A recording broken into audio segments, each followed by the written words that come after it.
శ్రీమాద్రి నమః. అందరికీ నమస్కారం అండి. మనకి 2026 సంవత్సరం మే 16వ తేదీ వైశాఖ అమావాస్య. దీన్ని శని జయంతిగా కూడా జరుపుకుంటామండి. ఎప్పుడైతే వైశాఖ అమావాస్య వస్తుందో ఆ రోజున మనం శని జయంతిగా జరుపుకోవాలి. మన హిందూ ధర్మంలో శనిదేవుడు న్యాయము కర్మఫలతాల దేవుడిగా పూజించబడతాడండి. శనిదేవుడి సూర్యుడు మరియు ఛాయాదేవి కుమారుడు. నల్లని రూపంలో ఉన్న న్యాయధర్మాన్ని పాలించే దేవుడిగా శాస్త్రాలు అయితే చెప్తున్నాయండి. వారి అనుగ్రహం ఉంటే రాజయోగం లభించవచ్చు, కానీ వారు కోపించుకుంటే జీవితంలో తీవ్రమైన పరీక్షలు అయితే ఎదురవుతాయండి. అయితే మనకి ఈసారి ఎంతో విశేషమైందండి శని జయంతి. ఎందుకంటే ఈ శని అమావాస్య అనేది శనివారంతో కలిసి వచ్చిందండి. ఇంకా శనివారం అంటేనే మనం మామూలుగా శనీశ్వరులకు పూజ అయితే చేసుకుంటాము. ఇంకా ఈసారి శనివారంతో కలిసి వచ్చిన అమావాస్య ఇంకా శని జయంతి అవ్వడం కూడా ఎంతో విశేషమైందండి.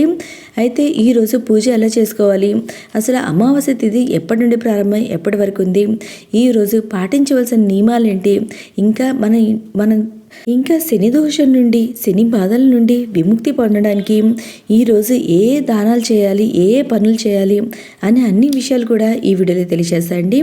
ముందుగా ఈ అమావాస్య తిథి ఎప్పటి నుండి ప్రారంభమై ఎప్పటి వరకు ఉందో తెలుసుకుందాము.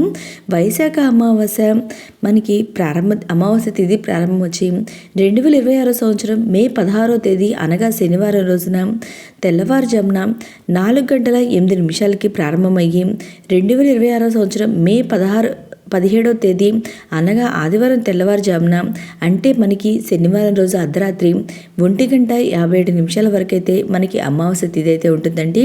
సూర్యోదయ సమయానికి ఏ తిథి ఉన్న రోజునే మనం ఆ రోజున శని జయంతిగా జరుపుకోవాలి. దాని ప్రకారం మనం శని జయంతిగా జరుపుకోవాల్సిన తేదీ వచ్చి 2026 సంవత్సరం మే 16వ తేదీ అనగా శనివారం రోజున.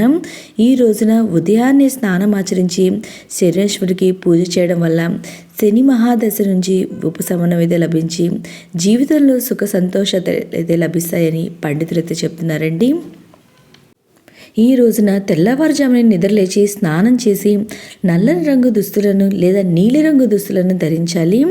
ఎవరైతే తమ జాతకంలో శని దోషం ఉందని భావిస్తారో, తమకు ఏలనాటి శని పట్టిందని బాధపడుతూ ఉంటారో వారంతా శని దోషం నుండి విముక్తి పొందడానికి శని జయంతి రోజున శనీశ్వరునికి ప్రత్యేక పూజలు అయితే చేయాలండి. ఈ రోజున శనీశ్వరునికి నల్ల నువ్వులతో నూనెతో అభిషేకం చేయడం కానివ్వండి, దీపారాధన చేయడం కానివ్వండి, నల్ల నువ్వులతో పూజలు చేయడం కానివ్వండి చేస్తే వీటి నుండి ఉపశమనం అయితే లభిస్తుందండి.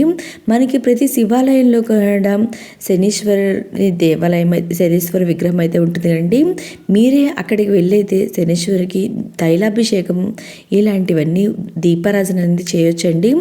ఒకవేళ అక్కడ పంతులు ఉన్నా కానీ వారి చేతైనా సరే మీరు గోత్రనామాలు అనేది చెప్పుకొని పూజ అయితే చేసుకోవచ్చండి. లేదా కొంచెం నువ్వుల నూనె మీరే తీసుకొని వెళ్ళి అక్కడైతే అభిషేకం అయితే చేయొచ్చు స్వామివారికి. ఇంకా నువ్వుల నూనెతో దీపారాధన అయితే చేయాలండి. ఈ రోజున నల్ల నువ్వుల నూనెతో దీపారాధన చేసి ఆ దీపంలో కొన్ని నువ్వులైతే వేయాలండి. చేసి మనం ఈ దేవాలయాల్లో ఈ దీపం అయితే వెలిగించవచ్చు. ఇంకా ఈ రోజున నల్ల నువ్వులను కానివ్వండి, చెప్పులు కానివ్వండి, గొడుగు కానివ్వండి, నల్లని వస్త్రాలు కానివ్వండి ఇలా దానం చేస్తే చాలా మంచిదండి. ఇంకా ఈ రోజున హనుమాన్ చాలీసా, శని వజ్ర స్తోత్రం లేదా శని స్తోత్రం పఠించడం వల్ల కొంత ఉపశమనం కూడా లభిస్తుందండి. ఇంకా ఈ శని జయంతి రోజున హనుమాన్ చాలీసా బుక్కులు కూడా మనం పంపకం చేస్తే అంటే దానంగా మనం అందరికీ పంచితే చాలా మంచిదండి. ఇంకా రావి చెట్టు దగ్గర దీపారాధన చేయడము ఇలాంటి పనులన్నీ చేయడం కూడా ఆ శని ప్రభావం కొంచెం తగ్గుతుందని, ఉపశమనం ఉంటుందని అంటారండి. ఇలాంటి పరిహారాలు చేయడం వల్ల మనకి మానసికంగా ప్రశాంతత, ఆరోగ్యపరంగా ఉపశమనం, పనుల్లో ఆటంకాలు అనేది తొలగిపోతాయండి.